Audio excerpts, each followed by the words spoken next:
My mother called me selfish for wanting to be an organ donor and cremated when I die. My mother said this years ago. My brother passed away suddenly from cancer in 2019, 27 hours after being diagnosed.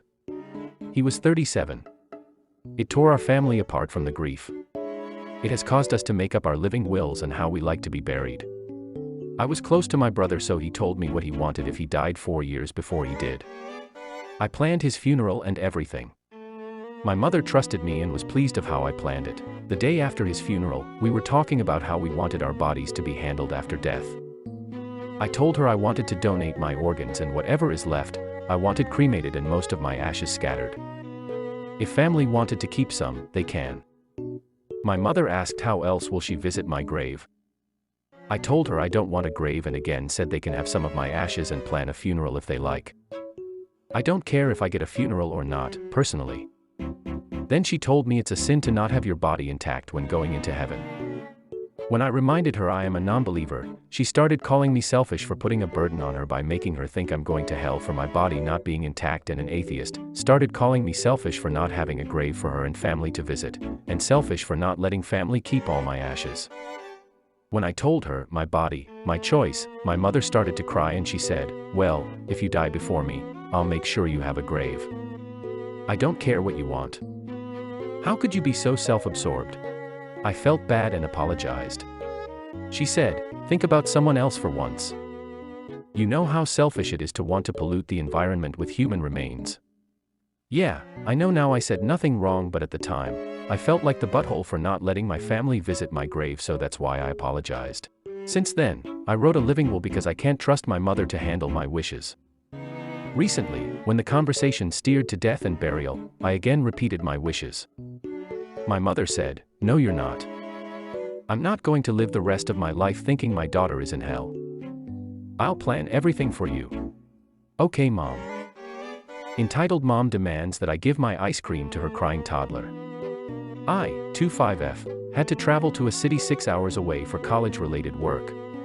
The trip was pretty tight. I had to leave on Thursday night by train and reach the city on Friday early morning, was engaged in work till the evening, and then take a train to get back home on Friday night itself.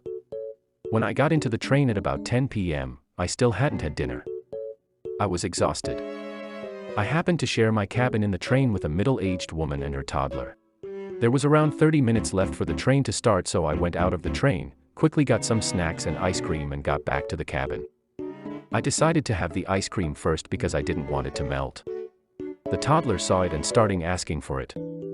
I just looked at the mom and she goes, "Give it to my son and buy yourself a new one." I was taken aback because she wasn't even requesting, she was demanding. I was way too exhausted to take any crap from anyone, old or young. I continued having the ice cream and told the woman, "The shop is right there and they have all flavors." The toddler starts crying loudly and I plugged in headphones. The mom started yelling at me and said things like, "You're a brat, you're heartless for doing this to a child, you're trying to make me miss the train," and other things I couldn't hear because I put the music in full volume. I did not feel guilty about finishing the ice cream in front of a crying toddler because I was really pissed at the moment. NGL, I felt bad for the kid sometime later and thought of offering him some chips, but I didn't want to engage in any form of conversation with the mom. The remainder of the journey was in utter silence. I told my boyfriend about this after I came back home and he thinks it's hilarious, but my mom was not happy about this. She was more shocked than angry because I have always been great with kids and she couldn't believe that I would do that to a kid even if the mom was annoying. But I've been reaffirmed by strangers on the internet that I did nothing wrong. M, 43, and F, 55, thinks that I, 18, should listen to what they have to say.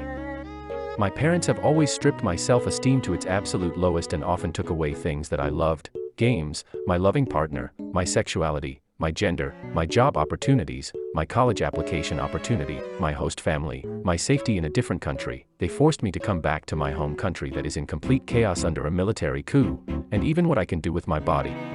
I'm an emotional person. I have always been. I would hold my ground with any other person but never my parents. My walls break down and I feel like the same scared child I was.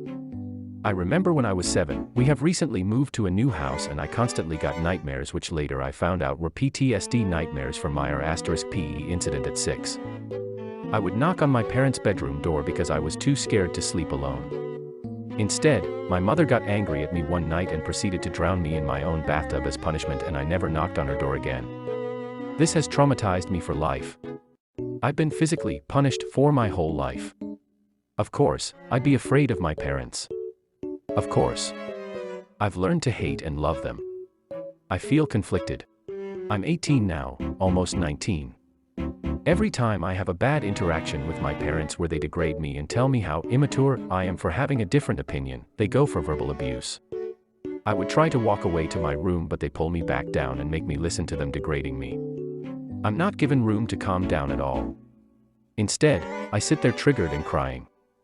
When I cry, they say that this is something minor and that I'm so immature for crying. That I'm too emotional and weak. I never have the strength to tell them what I truly feel, because if I did, they will only hurt me more. M bans me from having European friends. I still live with my mom at the moment, and recently I've wanted to make new friends since she only likes me having Eastern friends. So one morning, we're talking about our friends and all, and when I bring up my thoughts on meeting new people from different cultures, she goes absolutely ballistic about how I shouldn't have Western friends because they're a bad influence and will hate me for being Muslim. I tell her that's not the case, but she insists on me not having any friends outside of the Eastern way of culture. So now even today, if I even mention the thought of talking to a Western person, she demands I stop or she'll let me off to my father and stepmother. That's for a whole different post, so don't worry about it.